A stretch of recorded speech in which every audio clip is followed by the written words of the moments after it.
Okay, I think we got this thing going. All right, I think we're in business. I think we're in business. Business is good. It's my first time trying this YouTube live thing. So we're gonna have some fun with this.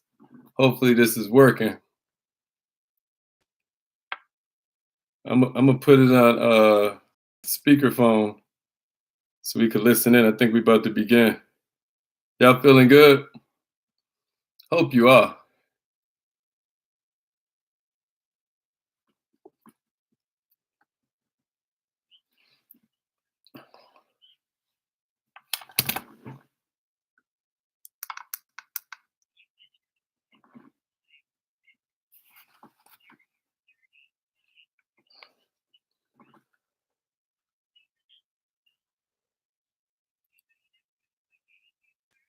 Mute after live. Welcome all millionaires. It's about to begin. I'm so excited. Okay. Welcome to the call, all millionaires. My name is Amma Nantwi, and I'm so excited for this special call this evening. And now I have the honor and the privilege of introducing to the call one of my good friends and my mentor. This gentleman is the founder of the Affirmation Nation that is hosted 7 days a week just to help you develop your mindset so we all can win. He's also the founder of the Kaizen Academy, which helps us focus on incremental steps that we can help us monumentally improve our businesses. Okay, it's like a tongue twister. He's been millionaire minded and building businesses. Make sure you share the broadcast, y'all. 11 years old. He brought his very special set of leadership skills into this industry where Dr. he has been MJ. able to thrive and help so many people become You're welcome, successful. Doc. As a revenue acceleration coach, all he did here was take the same exact principles that he teaches small business owners and applied them here to the home-based business industry. Make sure you share the broadcast, y'all. Let them know we're here. Legendary. After being in the industry for only about 3.5 years, not only did he set a record of hitting the top level of a compensation plan in about 24 days, he also became the part owner of his own multi-level marketing company. So ladies and gentlemen, please grab a notepad and a pen. Get ready to take some really good notes. Now I'm going to step out of the way and introduce to the line my mentor, my friend, and my coach, Mr.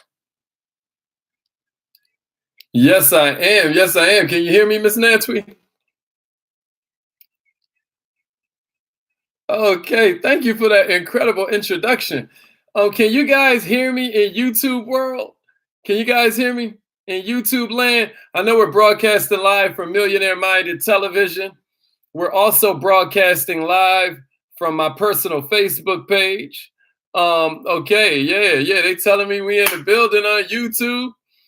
We in the building on Facebook. We are on the Success Hotline. And what I wanted to do, right, is it okay if I read us a little bedtime story?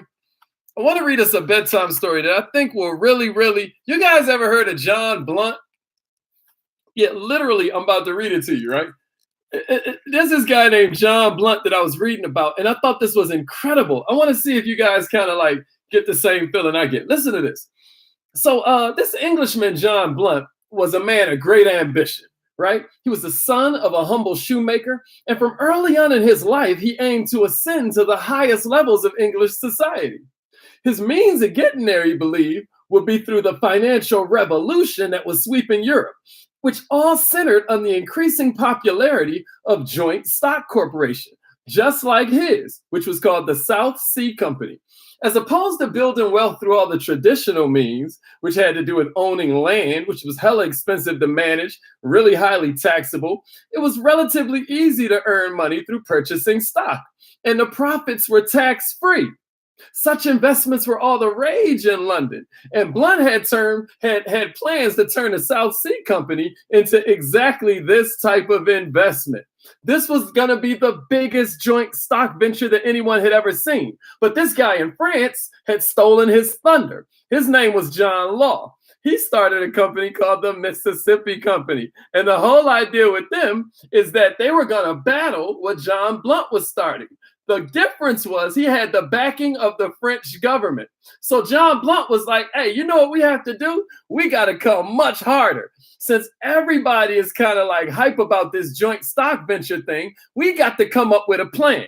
So what he comes up with is something that would change the course of history. Millionaires, he had already forged a relationship with the king, this guy named King George. King George was one of the biggest investors in this company that he'd started, because even though Blount's motto had always been think big, it was nothing compared to this guy, King George. He comes up on this scheme in October of 1719, where what he said was that since King George loved being frugal and cheap and he hated debt, he said, I've got an idea, King George.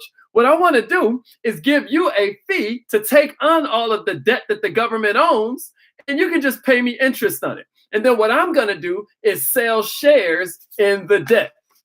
Now, the way that he put this plan together is that one share would equal 100 pounds. This is back in the 1700s. You have to understand 100 pounds was a lot of money. And then those who had lent the government money could instead convert it into IOUs. Stay with me. The whole idea is that the shares that were left would get sold to the stock.